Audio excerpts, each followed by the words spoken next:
Hi everyone, this is part 2, and we are going to look at Nebuchadnezzar quickly, and then we're going to pertain this in a summary of all these few videos I do and compare them to what's happening right now today in these scandals. We're going to piece it together and see the comparison of what's going on in Christianity with all these ministries and churches just tumbling to the ground, one after the other, like dominoes. If you see my last video, if you want to take a look at that. So let's have a look at Nebuchadnezzar in the book of Daniel, and chapter 4. I'm just going to pick a few points out, although I would like to read the whole thing, but as for, length of the video, I can't right now. But, yeah, so Nebuchadnezzar, he was a king, and he had a bad dream from God, and he was very troubled by it.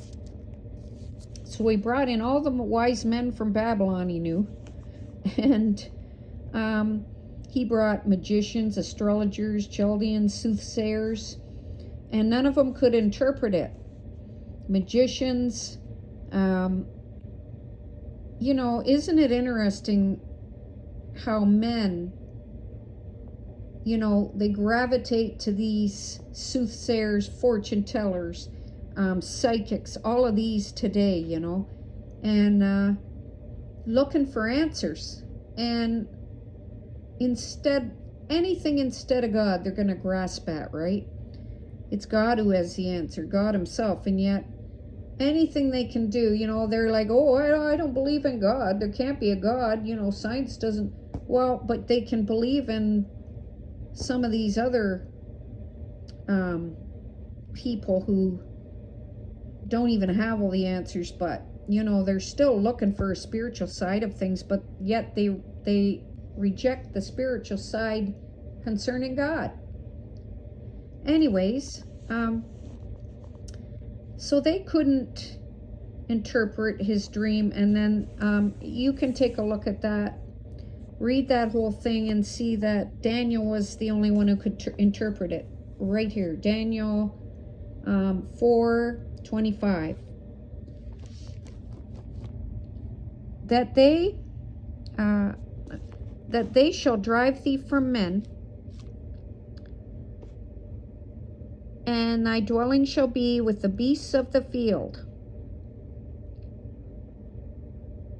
and I shall make thee to eat grass as oxen, and they shall wet thee with the dew of the heaven, and 7 times shall pass over thee, till thou know that the Most High, that's God, ruleth in the kingdom of men.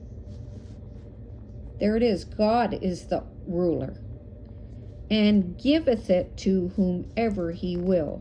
Ruleth in the kingdom of men. He will give it to whomsoever he will. So here we are again, just like Herod, and we can see a relation of this today.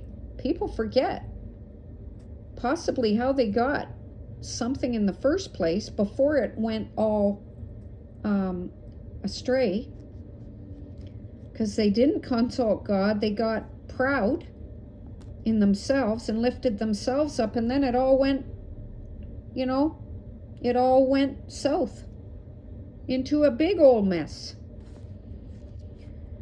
So, and whereas they commanded to leave the stump of the tree roots, thy kingdom shall be unto thee. After that thou shalt have known that the heavens do rule. So this dream's interpreted that Nebuchadnezzar, who was a king, a proud, royal king in every way, who he's going to be humbled. And he did not look to God for where his position came from. he believed in his own pride that he was the guy.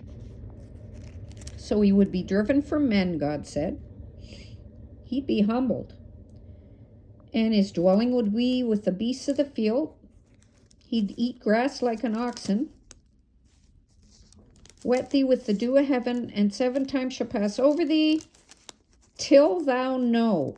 This would last until Nebuchadnezzar would know that the Most High ruleth in the kingdom of men, and not him, and giveth it to whomsoever he will. So God will humble the proud, and sometimes it isn't fun at all. In this case, it's like it's like, people would look at him and it'd look like he went insane. And his beard and hair was like feathers, and his nails and toenails turned like talons. And it came to pass, he crawled around in the grass like the oxen and just looked right insane.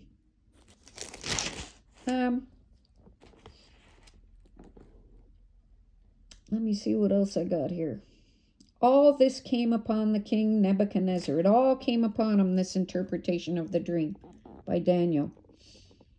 At the end of the 12 months, he walked in the palace of the kingdom of Babylon.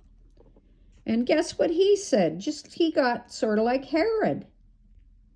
King Herod. This guy's getting the same. After he gets that interpretation, okay? The king spake and said, Is not this great Babylon that I have built for the house of the kingdom by the might of my power and for the honor of my majesty? Look at that, just like Herod. He starts lifting himself up and thinking he's something. I built all this. I did all this all by myself. God didn't help me. And he doesn't consult God. And he puts himself in the place of God. So guess what happens? The thing happened that he ended up out there with oxen, eating grass like a fool and all that. Looking like a fool. Looking like insane. Till his hairs were grown like eagle's feathers and his nails like bird's claws. And at the end of the days, I, Nebuchadnezzar, lifted up mine eyes unto heaven, and mine understanding returned. Notice that. There's God's mercy right there with this guy, okay? That other guy didn't, he just, boom, dead with eaten by worms. This guy, when he lifted up his eyes unto heaven, okay, unto the Lord, his understanding returned. And another translation says he came to his senses. I like that one.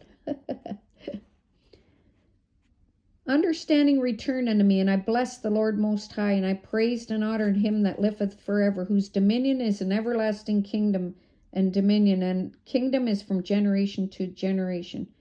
And he goes on and on and on. At the same time, my reason returned unto me, and for the glory of my kingdom, my honor and brightness returned unto me. And when he looked to heaven, he was established back in his kingdom. Now he praises the King of heaven instead of the king of Nebuchadnezzar, all whose works are truth.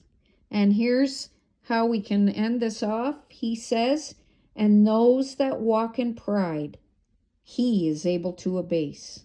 Those that walk in pride, God is able to abase. And we are talking today about all this scandal going on. Okay, now I'm not suggesting they're going to crawl in the grass and eat grass. Okay, we are in the age of grace, but there will definitely be a correction. Okay, pride goeth before a fall, and that's a promise. And all one of these people knows this, and we all know this because all of us have gone through it in different ways and had to be abased. And those that walk in pride, he is able to abase. So we're going to connect that at the end in a summary of all these scandals going on right now. So that's pretty interesting, and I hope that you thought the same. let's take a look at the scandals going on right now as compared to these scriptures. And I have another. God bless.